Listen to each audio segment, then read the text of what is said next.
Hi, Black Desert Online is one of those games that didn't just enter the MMORPG market, it actually tried to redefine it. And while that might have sounded like pure marketing back in the day, now it's clear that the game has carved out its own niche and is still holding on to it. Over the years, it's built a pretty distinct reputation. For some, it's an endless grind simulator. For others, it's one of the best-looking MMOs out there. And for a third group, it's a full-on sandbox where you can do pretty much anything, from farming and trading to crafting and just living a calm life inside the game world. But despite all the debates, there are three things most players agree on.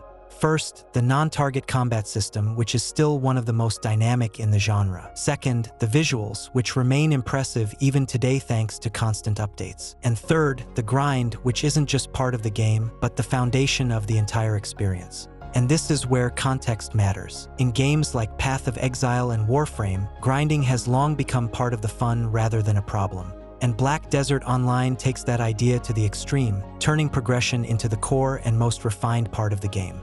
That's why Black Desert isn't just another MMORPG. It's a game with a very clear philosophy. It's about the process, long-term progression, and enjoying the journey itself, not just the end result.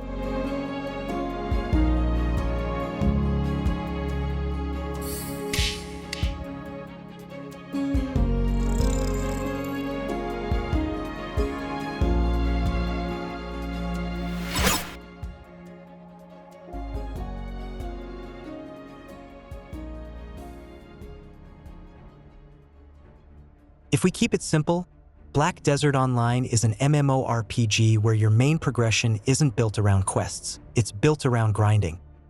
There are a ton of quests in the game, but after a few hours, it becomes obvious that they mainly serve as guidance, introducing you to the world, mechanics, and story rather than being your primary source of progression. Most of your growth comes from grinding. You pick a spot that fits your attack and defense, buff up with food, potions, and other bonuses, and start clearing packs of mobs. Once your inventory is full, you head back to town, sell your loot, upgrade your gear, and then go right back to grinding. There's no quick power spike here. Every upgrade takes time, resources, and sometimes a bit of luck, especially when it comes to enhancement. And this loop is the core of the entire game. From the outside, it might seem repetitive, but in practice it works because of how good the combat feels. Skill combos, mobility, visual effects, and the overall sense of control over your character make the process not just tolerable, but genuinely engaging. In the end, this isn't a game where you grind just to reach the endgame. The grind itself is the main content.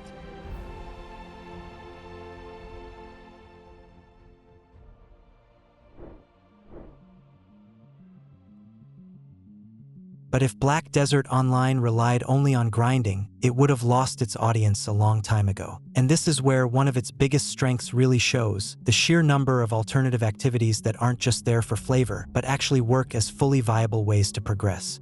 The game is built around freedom. If you want to grind, go grind. If you don't, do something else and you'll still be moving forward. Take life skills, for example. They're not just side content, but fully developed systems with their own progression and economy. Fishing, alchemy, cooking, hunting, all of it can generate steady income and feel like its own gameplay loop. If you want something more systemic, the economy kicks in. Nodes, workers, trade routes, resource production, and sea trading basically create a full-on business simulator inside the game. You can barely fight at all and still make money through smart logistics and resource management.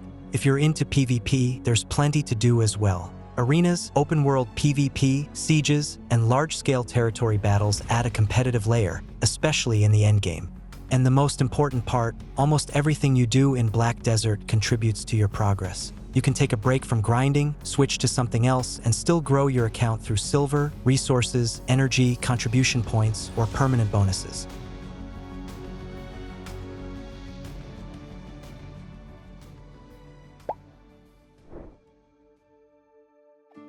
Now let's talk about what actually changed in Black Desert Online over the past few years. And the key point here is that the game isn't just surviving on patches, it's still actively evolving with changes that affect core systems. First, the developers at Pearl Abyss have made major adjustments to the combat system and class balance. This isn't just about tweaking damage numbers, it's about refining how abilities interact, improving clarity in combat, and making fights feel more consistent and fair, especially in PvP. Second, the world itself has expanded. New regions like Edenia aren't just extra map space. They bring new grind spots, new mechanics, and higher stat requirements. And that's important because Endgame in Black Desert is directly tied to where you grind and how efficiently you can do it. Gear progression has also evolved. New tiers of weapons, armor, and accessories have been added, along with more complex enhancement systems. And importantly, some of the best items can no longer just be bought off the marketplace. You actually have to grind for them and enhance them yourself. New classes are still being introduced as well, and overall it's clear that Black Desert isn't standing still. The game keeps getting deeper, more layered, and at the same time more accessible for modern players.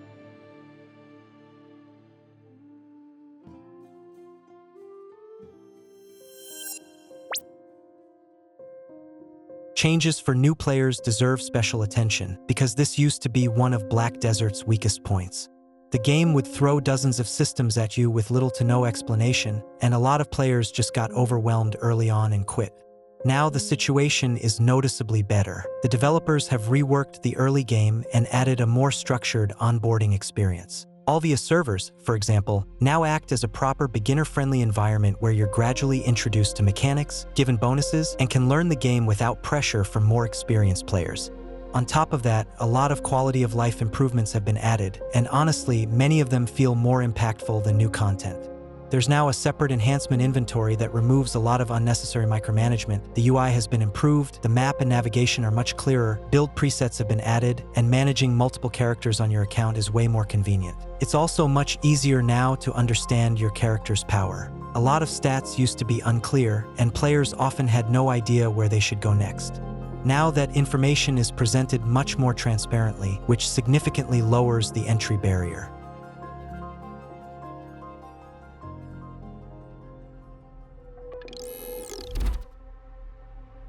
In the endgame, Black Desert Online is still very much a game about power growth and economy, but that process has become deeper and more demanding over time. The main goal is to keep increasing your attack and defense so you can move into more profitable grind spots and earn more silver.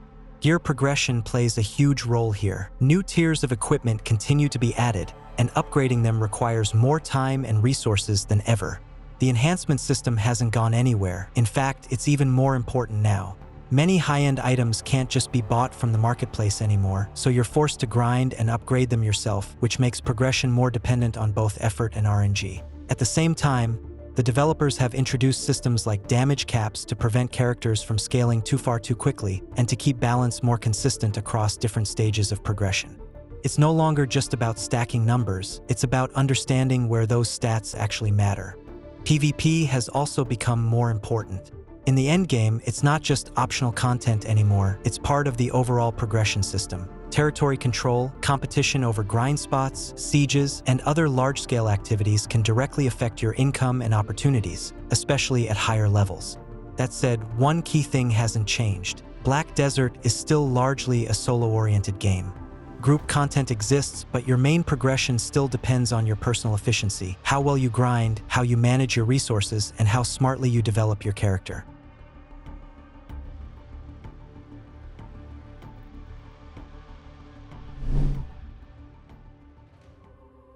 To be honest, Black Desert Online is currently going through a period of stagnation. But it's important to understand this isn't just a problem for this game. It reflects the overall state of the MMO genre, which hasn't seen truly massive new hits in years. That said, Black Desert still remains one of the more popular MMORPGs on the market. Even without aggressive marketing or big ad campaigns, the game maintains a stable player base thanks to regular updates and consistent support. Another important detail is the type of audience it has. A lot of players come back in cycles, they play for a while, take a break, and then return later. And Black Desert is actually built for that. You can step away for some time and come back without feeling like you've completely fallen behind. It's also worth mentioning the media presence. The game still has a strong community, streamers, YouTube content, guides, discussions. This isn't a project that exists in a vacuum. There's still an active ecosystem around it.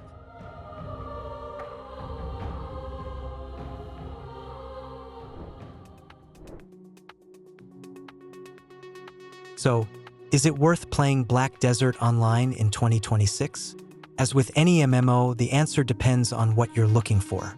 If you want a traditional MMORPG focused on story, dungeons, and constant group play, this probably isn't it.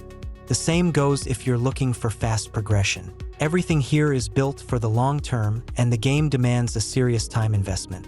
But if you're into flashy, dynamic combat, if you enjoy long-term character progression, if you actually like the process itself, not just the end result, and want the freedom to choose how you play, then Black Desert still offers a unique experience that's hard to find elsewhere. Let me know in the comments what you think about Black Desert right now. Is it still worth coming back to, or do you feel like its time has already passed? The Image Game Channel was with you. Have a nice day.